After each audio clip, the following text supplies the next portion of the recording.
오늘 하나님께서 우리에게 주신 말씀은 사도행전 1장 12절에서 26절까지의 말씀입니다.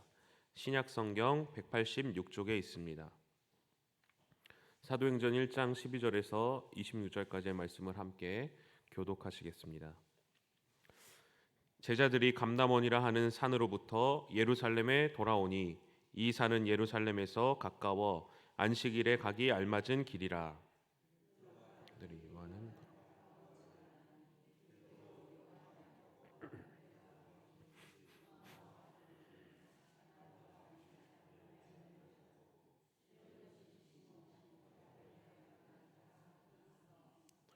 여자들과 예수의 어머니 마리아와 예수의 아우들과 더불어 마음을 같이하여 오로지 기도에 힘쓰더라.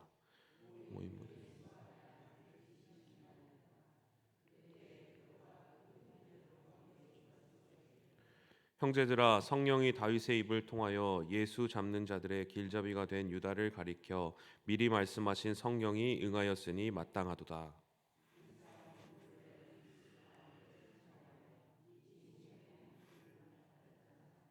이 사람이 불의의 싹스로 밭을 사고 후에 몸이 곤두박질하여 배가 터져 창자가 다 흘러나온지라.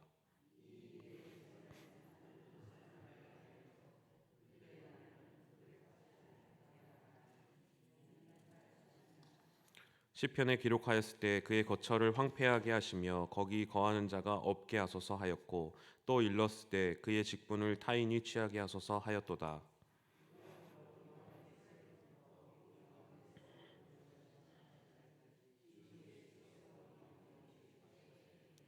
항상 우리와 함께 다니던 사람 중에 하나를 세워 우리와 더불어 예수께서 부활하심을 증언할 사람이 되게 하여야 하리라 하거늘.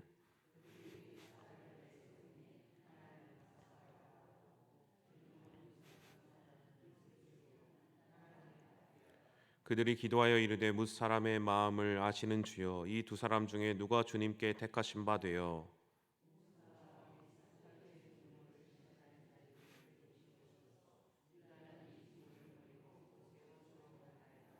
다 같이 읽겠습니다. 제비 뽑아 마띠아를 얻으니 그가 열한 사도의 수에 들어가니라. 아멘. 카나리아라는 새를 혹시 들어보셨습니까? 아마 들어보셨을 텐데요. 탄광의 카나리아라는 새인데요. 이 새가 이제 산소에 대해서 좀 되게 민감해가지고 옛날에 광부들이 탄광에 들어갈 때 이 새를 이제 가지고 들어가는 거죠. 그래서 이제 점점 깊이 들어갈 때 산소가 희박해지면 어떻습니까? 바로 이 새가 반응을 하는 거죠. 새가 숨을 못 쉬고 이렇게 막 죽으려고 하면 그때 광부들이 어떻게 합니까? 재빨리 나가야 되는 거죠. 왜 그렇습니까? 이제 산소가 희박해지니까 자신들도 이제 곧 위협에 처하기 때문이죠. 아무리 금은 보화를 발견해도, 아무리 막 좋은 어떤 광맥을 발견해도 어떻습니까? 이 새가 죽어가면 그거와 상관없이 그냥 반대로 내 생각과 내 의지와는 정반대로 이제 빨리 빨리 움직여야 하는 것이죠. 성도의 삶에도, 이 성도의 마음에도 이러한 이 카나리아와 같은 새가 존재하는 것 같습니다. 원래 우리는 이 죄와 하나님에 대해서 어떤 존재였습니까? 완전 죽은 존재였죠. 완전 무딘 존재였죠. 우리의 인생에 하나님이란 분을 원래는 인식하지 못하고 또 죄에 대해서는 전혀 인식하지 못하고 살게 되었습니다. 그런데 우리가 누구를 믿게 되었습니까? 바로 예수님을 믿게 되었습니다. 그래서 우리를 위해서 십자가에 못 박혀 죽으신 그 예수님을 믿게 되므로 예수님이 이제 우리에게 한 가지 약속을 하셨죠. 우리를 홀로 두지 않겠다. 영원히 우리와 함께 하겠다. 그렇게 해서 예수님이 약속하신 것이 무엇이었습니까? 바로 성령님이시죠. 그래서 우리의 마음 가운데 성령님이 임하시는 것입니다. 바로 영적인 카나리아가 우리 안에 있는 것이죠. 그래서 하나님 보시기에 좋지 않은 것, 그리고 하나님이 기뻐하시는 뜻이 무엇인지를 내 생각과 내 경험과 내 지식과 내 의지와는 다르게 내 안에서 역사하시는 성령님을 통하여 우리가 반응하고 그것에 움직일 수 있게, 살아갈 수 있게 하는 것이 바로 성도들의 삶일 것입니다. 오늘 사도행전에서 이 사도들의 행적, 이제 처음으로 성령님이, 이제 그 성령님이 임하시게 되는 이 행적이 오늘 이 1장에서 나오게 되는데요. 어떻게 사도들이 이 성령의 충만한 삶을 살고 성령님의 인도하시는 삶을 살 수 있었겠습니까? 오늘 말씀을 통해서 오늘 한번 우리가 그것을 살펴보려고 하는데요. 오늘 사도행전 1장 12절의 말씀을 다시 한번 함께 같이 한번 봉독하겠습니다. 제자들이 감람원이라 하는 산으로부터 예루살렘에 돌아오니 이 산은 예루살렘에서 가까워 안식일에 가기 알맞은 길이라. 아멘. 오늘 말씀에 이제 제자들이 머문 어떤 장소가 나옵니다. 어디입니까? 바로 감람원에서 내려와서 예루살렘으로 이제 돌아갔다라고 말하고 있습니다. 제자들이 왜 예루살렘으로 돌아가게 됩니까? 왜 예루살렘에 머물게 됩니까? 그것은 사도행전 1장 4절에 예수님의 직접적인 명령 때문이었죠. 사도들에게 명령하십니다. 예루살렘에 모여 있어라. 너희는 예루살렘에 있어. 예루살렘에서 기다려라. 이렇게 말씀하시는 것입니다. 그런데 이 본문을 이렇게 묵상하면서 제자들에게 예루살렘이란 그 장소는 어떻게 다가왔겠습니까? 사실은 예루살렘은 좀 약간 꺼려지는 곳이었습니다. 왜 그렇습니까? 먼저 예수님을 배반한 곳입니다. 예수님이 십자가에 못 박히신 곳입니다. 또 예수님을 십자가에 못 박힌 사람들이 있는 곳이 바로 예루살렘이었습니다. 예수님을 십자가에 못 박기 위해서 사람들이 붙잡았을 때 주위에 있는 사람들이 예수님과 함께한 제자들까지도 막 찾아다녔습니다. 그래서 복음서에서는 예수님이 십자가에 못 박혀 죽으시고 난 뒤에 제자들이 어떻게 합니까? 문을 잠그고 숨어 있었다고 설명하고 있습니다. 어찌 보면 제자들이 실패한 곳, 그리고 좀 떠나고 싶은 곳, 꺼려지는 곳이 예루살렘이지 않겠습니까? 우리는 무언가를 이렇게 실패할 때 어떤 일을 하게 됩니까? 딱 선을 그어버리게 되죠. 딱 잘라내게 되죠. 떠나게 되죠. 도피하게 되죠. 도망가게 되죠. 사실은 제자들이 실제로 그렇게 했습니다. 제자들이 자신의 제자로서 실패했을 때 어떻게 했습니까? 예루살렘을 떠나게 됐죠. 예루살렘을 떠나고 내가 처음부터 이렇게 좀 다시 시작하려고 하는 마음이 있었죠. 본문을 묵상하면서 왜 예수님은 제자들이 예루살렘에 있어라, 왜 예루살렘에 집결하라 이렇게 말씀하셨을까? 다른 좋은 곳이 있지 않을까? 근데 예수님께서는 예루살렘이 성령을 받기 위한 최적의 장소라고 이제 말씀하고 있는 것입니다. 성령님의 인도하심을 받는 것은 무엇입니까? 예수님이 십자가를 지신 것처럼, 예수님이 십자가를 피하시지 않으신 것처럼 예수님을 믿다 보면 때로는 우리에게도 예수님처럼 어떤 십자가 같은 것을 우리의 삶에 만나게 된다는 것입니다. 우리가 피하고 싶은 것들, 내가 실패한 것들, 내가 계속해서 넘어지는 것들, 또 내가 피하고 싶은 어떤 사람들, 어떤 장소들, 피하고 싶은 일들이 우리에게 찾아온다는 것입니다. 제자들도 어떻겠습니까? 대제사장들, 서기관들, 바리새인들, 그런 사람들 다시는 마주치고 싶지 않았을 것입니다. 예수님을 죽이고 예수님을 핍박한 사람들을 자신들이 또 보고 싶지 않았을 것입니다. 또 그곳은 예수님을 배반한 곳이었습니다. 그런데 예수님이 제자들에게 명령하십니다. 너희가 있어야 할 그곳이 바로 그곳이다. 이렇게 예루살렘에 있어야 한다. 이렇게 말씀하시는 것입니다.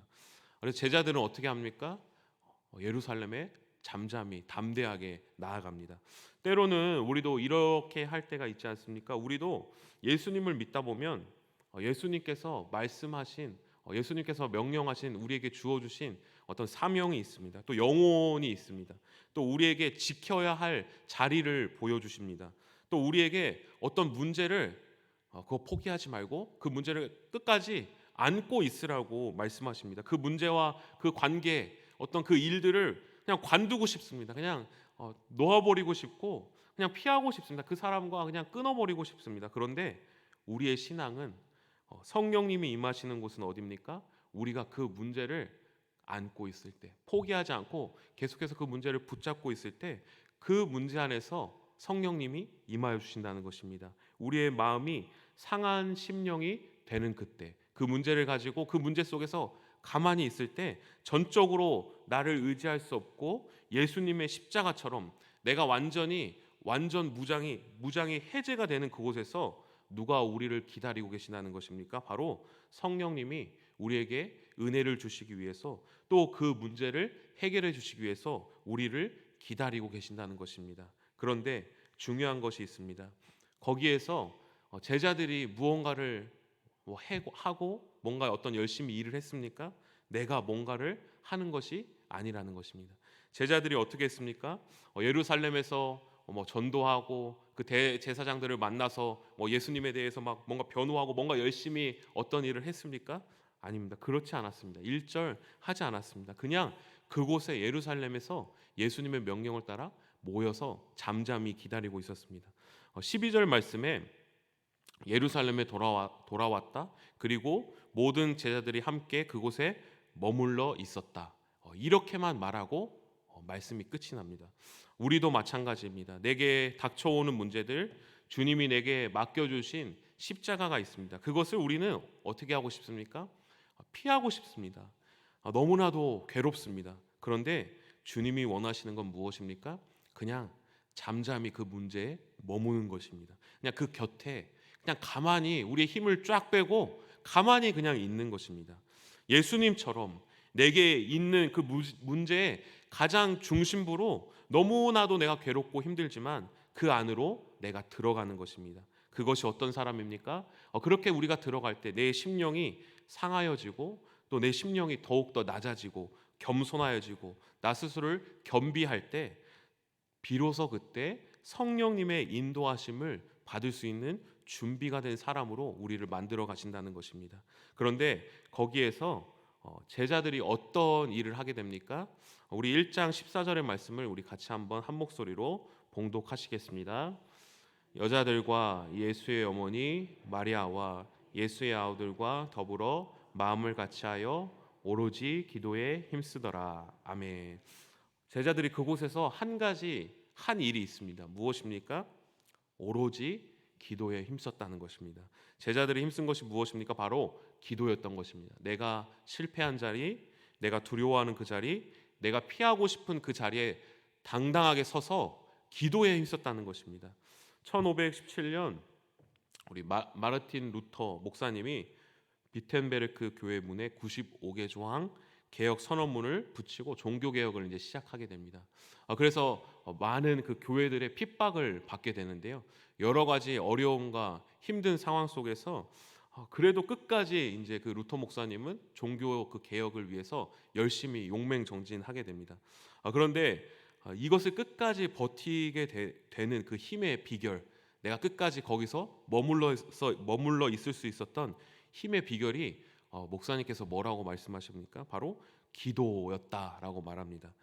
만일 내가 새벽에 2시간 이상을 기도하지 않았다면 그날의 승리는 마귀에게 돌아갔을 것이다.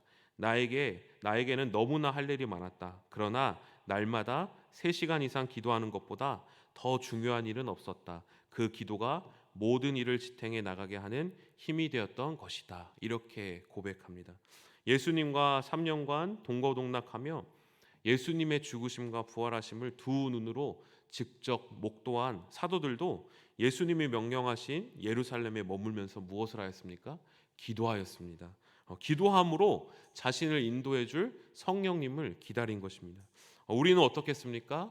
우리도 그 자리에서 우리의 각자의 그 자리에서 무엇을 하기 힘써야 되겠습니까?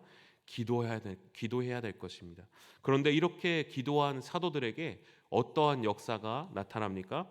바로 예수님이 약속하신 성령님이 그 사도들에게 임하여 주셨다는 것입니다. 성령님이 임하고 나서부턴 제자들의 모습이 어떻습니까? 더 이상 그 옛날의 제자들이 아니었습니다. 또 제자들에게 닥쳐왔던 그 문제가 어땠습니까? 더 이상 그 옛날의 문제가 아니었습니다. 성령님이 임하신 순간 그들에게 권능이 임하고 능력이 임합니다. 사도 베드로가 예수님을 그 예루살렘에서 어렵고 부담스럽게 느껴졌던 예루살렘에서 수천 명의 사람들 앞에서 증언합니다. 그리고 놀랍게도 수천 명의 사람들이 다시 돌아오게 됩니다. 대제사장들과 서기관들, 장로들 앞에서 제자들은 당당하게 주님의 복음을 말합니다. 주님의 부활하심을 증언합니다. 성령을 통하여서 그 문제들을 넘어가게 하시고 또 이들을 통하여서 하나님의 나라와 역사가 나타나게 되는 것입니다. 우리는 성령의 인도하심을 받는 거룩한 성도들임을 믿습니다. 성령님이 계신 곳은 어디입니까? 우리가 두려워하고 피하고 싶은 십자가, 반복되는 죄악들, 문제들이 계속해서 끊임없이 벌어지는 그곳인 줄 믿습니다. 우리는 그 문제들 앞에 어떻게 해야 됩니까? 그 문제 속으로 들어가고 거기서 버텨야 할 것입니다. 그리고 무엇을 해야 됩니까? 늘 깨어서 기도해야 할 줄로 믿습니다. 그때 성령님께서 우리의 상한 심령에 찾아오실 줄로 믿습니다. 그래서 우리로는 생각하지도 못할 권능을 우리에게 주시며 그 일을 넘어가게 하실 줄로 믿습니다. 그래서 그 일이 하나님께 영광이 되고 하나님의 나라를 열어주는, 확장하는 일이 될 줄로 믿습니다. 오늘 이 하루도 내 안에 계신 성령님의 음성에 민감하게 반응하며 깨어 기도하며 하나님의 영광을 나타내는 우리 모든 성도님들 되시기를 간절히 소망합니다. 함께 기도하시겠습니다. 전능하신 하나님 아버지, 우리가 약해질 때, 철저하게 무력하게 될 때 주님의 성령이 우리에게 임하실 줄 믿습니다. 하나님 아버지, 우리를 긍휼히 여겨 주옵소서. 담대한 마음을 주시고 문제 속에도 믿음 잃지 않고 두 주먹을 쥐고 믿음으로 하늘을 바라보게 하여 주옵소서. 그리고 주님만을 바라보며 믿음으로 기도하게 하여 주옵소서. 그래서 우리 가운데 충만하게 부어주시는 성령님을 만나게 하시고 이 세상을 승리하며 살아가는 우리들 될 수 있도록 인도하여 주옵소서. 예수님의 이름으로 기도합니다. 아멘. 다 함께 주님께서 가르쳐준 기도하겠습니다. 하늘에 계신 우리 아버지, 아버지의 이름을 거룩하게 하시며 아버지의 나라가 오게 하시며 아버지의 뜻이 하늘에서와 같이 땅에서도 이루어지게 하소서.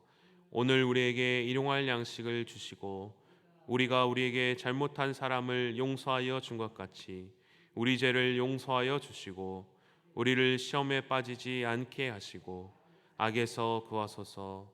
나라와 권능과 영광이 영원히 아버지의 것입니다. 아멘. 우리 이 시간 계속해서 기도하실 때 오늘 주신 말씀 붙들고 먼저 기도합니다. 예수님처럼 내게 맡겨진 문제들, 관두고 싶은 것들, 포기하고 싶은 문제들을 피하지 않고 그것을 받아들일 수 있는 담대함을 달라고, 그리고 기도로 성령 충만함으로 나아갈 수 있는 우리들 될 수 있게 달라고, 또 성령으로 충만하게 하셔서 오늘도 마땅히 기도할 바를 알게 하시고 이를 통해 모든 것을 합력하여 선을 이루시는 하나님을 경험할 수 있도록, 또 가정을 위해서 기도합니다. 우리의 자녀들이 삶의 주인이신 하나님을 인격적으로 만나게 하시고 믿음의 선두주자로 설 수 있도록 교회를 위해서 기도합니다.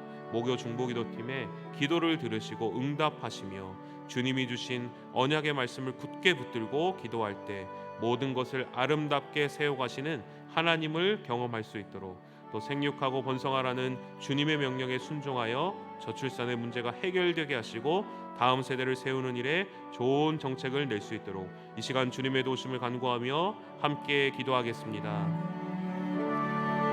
살아계신 하나님, 은혜와 사랑을 감사드립니다. 하나님 아버지, 제자들은 하나님 아버지를 실패하고 두려운 곳이고 예루살렘, 그곳을 떠나고 싶은 마음이 있었습니다. 그러나 예수님은 그곳이야말로 모든 두려움과 문제와 걱정과 근심이 있는 곳이야말로 우리가 성령을 받기 위한 곳이라는 것을 말씀하셨습니다. 하나님 아버지, 우리가 때로는 우리의 삶에 관두고 싶은 것들, 포기하고 싶은 것들, 선을 긋고 싶은 것들, 내려놓고 싶은 것들, 하나님 것을 포기하지 않고 다시 주님께 나아가 하나님 아버지 끝까지 주님 앞에 버틸 수 있도록 주님 인도하시기를 간절히 소망합니다. 하나님, 그래서 우리가 다시 한번 일어날 수 있도록 도와주시고, 또 그것에서 우리가 뭔가를 해결하려고 하는 것이 아니라 하나님 포기하지 않고 끝까지 기도할 수 있도록 인도하여 주옵소서. 그곳이야말로 우리가 하나님을 만나는 지점이 되고 그곳이야말로 우리가 하나님을 경험하는 접점이 될 줄로 믿습니다. 그래서 하나님, 우리가 주님의 기뻐하시는 뜻을 따라 살아가는 거룩한 성도 될 수 있도록 도와주시고, 하나님 그곳에서 우리가 늘 깨어 기도함으로 성령의 충만함을 받아 하나님 문제를 해결하고 담대하게 나가는 거룩한 성도들 될 수 있도록 주님 인도하시기를 원합니다. 주님, 오늘도 성령으로 충만하게 하시고 하나님의 기뻐하시는 뜻대로 살아가는 우리들 될 수 있도록 주님 인도하여 주시옵소서. 하나님 모든 것이 하나님 아버지 합력하여 선을 이루는 하나님을 바라보게 하시고 주님의 은혜 앞에 나아갈 수 있도록 인도하여 주옵소서. 하나님 우리 자녀들의 삶의 주인이신 하나님을 인격적으로 경험할 수 있도록 주님께서 인도하여 주시고 모든 자녀들이 믿음의 선도자로 하나님 아버지 이 세상을 살아가면서 흔들리지 않고 주님만을 바라보는 우리 거룩한 자녀들 될 수 있도록 인도하여 주옵소서. 목요 중보기도 팀의 기도를 들으시고 응답하여 주시는 주님의 그 언약의 말씀을 듣고 하나님 아버지 오직 주님만을 붙잡고 기도하는 우리 중보기도 팀 될 수 있도록 도와주시옵소서. 하나님 이 나라와 이 민족을 긍휼히 여겨 주시고 기억하여 주시고 주님의 명령에 순종하며 하나님 아버지 생육하고 번성할 수 있도록 주님 도와주시기를 원합니다. 다음 세대를 세우는 일에 하나님의 좋은 정책들이 하나님 더욱더 많이 생겨날 수 있도록 도와주시고 이기심과 우리의 배만을 채우는 것들이 아니라 하나님 아버지 나라와 하나님 민족이 더욱더 주님 앞에서 하나님 주옵시고 주님 인도하시기를 원합니다. 하나님 아버지 오늘 우리 모든 성도님들에게 은혜를 베풀어